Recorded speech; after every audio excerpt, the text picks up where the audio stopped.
congregation's relationship with India was started in 1921 when John and Elizabeth Thiessen were ordained to serve there.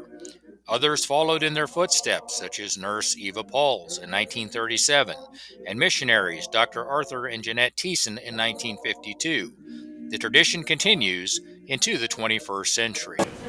I go from over here and I fly about 20 hours and I land right here.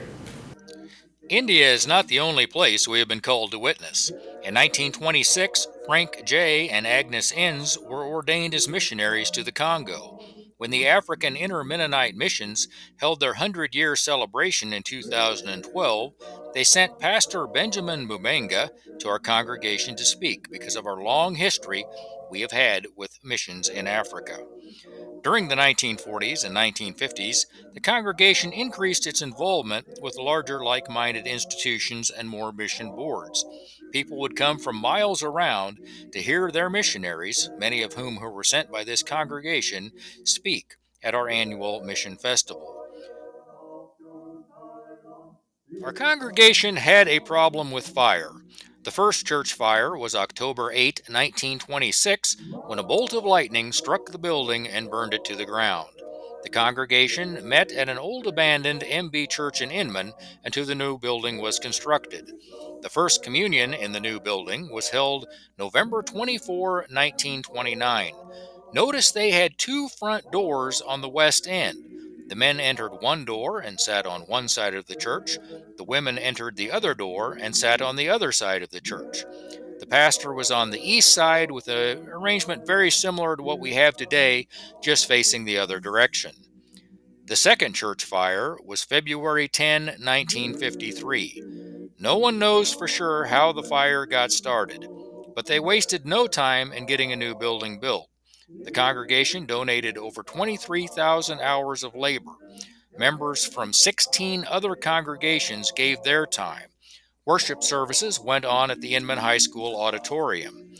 This picture was taken at the building dedication. Notice one front door for both men and women. By the time World War II broke out, young men from this congregation served in both the military and the newly formed CPS, Civilian Public Service Camps. Those in CPS were treated far better than our members from World War I. The program was a joint effort between the government and other Anabaptist organizations. The local congregation provided the needed financial support for our young men serving in CPS, as no wages were provided elsewhere.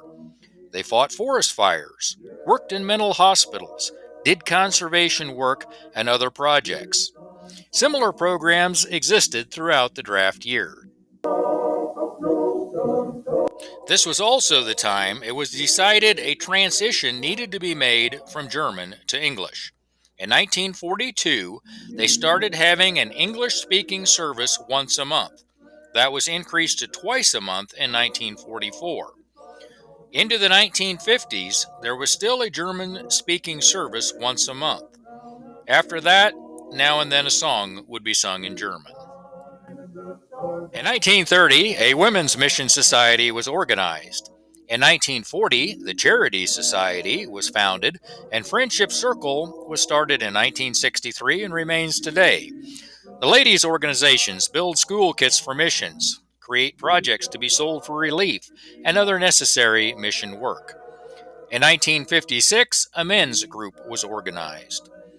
Before hiring Philip Weedle in 1960, all of our pastors had already been members of the congregation when called, and only started paying pastors 2 years prior.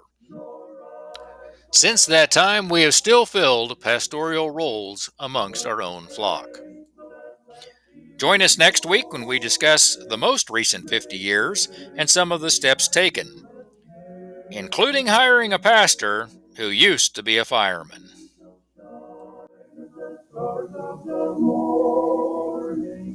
With Jesus the crucified one, we shall rise to be like him forever. Eternally shine